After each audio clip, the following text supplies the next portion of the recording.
জি বাংলায় এর কার কাছে কই মনের কথা ধারাবাহিকটি শুরু হওয়ার পর থেকে সকলের নজর কেড়েছে। বন্ধুত্বের গল্প দেখানো হবে বলে প্রোমোতে তুলে ধরা হয়েছিল। তাদের 5 বন্ধুর বন্ধুত্বের বাহিরেও শাশুড়ি ননদের সঙ্গে বন্ধুত্ব সুসম্পর্কের ছবি তুলে ধরা হচ্ছে, কিন্তু পাশাপাশি সব কিছুকেই যেন ছাপিয়ে যাচ্ছে নারী নির্যাতন এবং সেটা রোধ করার পদ্ধতি। আর এবার এই ধারাবাহিকে আসতে চলেছে মোড় ঘোরানো পর্ব। শিমুলকে বিষ খাওয়ালো পরাগ। চলুন জেনে নিই শেষ পর্যন্ত শিমুলের পরিণতি কি হলো। কয়েকদিন আগেই পালন হয়েছে বাঙালির সর্বশ্রেষ্ঠ দুর্গোৎসব। এদিকে পুজোর সময় ছোট পর্দাতেও পুজো পুজো গন্ধ। জি বাংলার জনপ্রিয় ধারাবাহিক কার কাছে কই মনের কথায় বা বাদ যাবে কেন। শিমুল তার পাড়ার বান্ধবীদের নিয়ে পুজোর আয়োজন করছে। এদিকে সম্প্রতি পরাগের কানে শিমুলকে খুন করার বুদ্ধি দিয়েছে পলাশ। দাদার মাথায় একের পর এক কূটবুদ্ধি দিতে শুরু করে পলাশ। এবার তারা শিমুলকে মেরে ফেলার জন্য প্ল্যান করতে শুরু করে। বিজয়া দশমীর দিন মা দুর্গার সঙ্গে বাড়ির বউকে ভাসান দিয়ে দেওয়ার প্ল্যান করেছে মধুবালার 2 ছেলে। এরই মাঝে প্রকাশ্যে এলো প্রোমো। শুক্রবার জি বাংলার তরফ থেকে কার কাছে কই মনের কথার নতুন প্রোমো শেয়ার করা হয়েছে।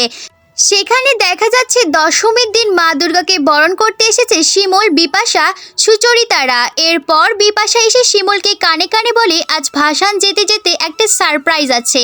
তা শুনে শিমুল জিজ্ঞাসা করে কি গো? তখন বিপাশা হাসি মুখে বলে সিদ্ধি। অন্যদিকে আড়াল থেকে শিমুল বিপাশার কথোপকথন শুনে নেয় পরাগ এবং পলাশ। এরপর সুযোগ বুঝে শিমুলের সিদ্ধির মধ্যে বিষ মিশিয়ে দেয় 2 ভাই। এরপর সুচরিতারা সেই সিদ্ধি শিমুলকে দিলে সে খাওয়া মাত্রই অজ্ঞান হয়ে যায়। বৌমার এই অবস্থা দেখে হতবাক হয়ে যায় মধুবালা। শিমুলকে দেখতে এগিয়ে আসে বিপাশা, সুচরিতা সব প্রত্যেকে।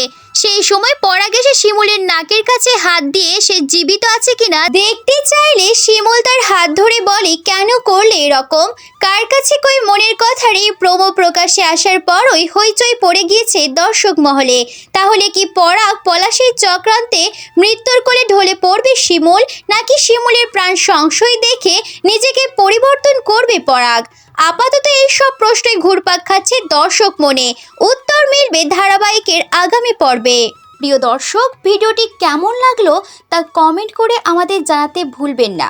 ভালো লাগলে অবশ্যই লাইক দিন আর শেয়ার করে আপনার বন্ধুদের দেখার সুযোগ করে দিন। নিত্য নতুন সেলিব্রিটিদের আপডেট নিউজ পেতে আমাদের চ্যানেলটি সাবস্ক্রাইব করে আমাদের পাশেই থাকুন। প্রিয় দর্শক, আজ এই পর্যন্তই। দেখা হবে অন্য কোনো ভিডিওতে। সেই পর্যন্ত সবাই ভালো থাকুন, সুস্থ থাকুন। নিত্য নতুন সেলিব্রিটিদের আপডেট নিউজ পেতে আমাদের চ্যানেলটি সাবস্ক্রাইব করে আমাদের পাশেই থাকুন। ধন্যবাদ।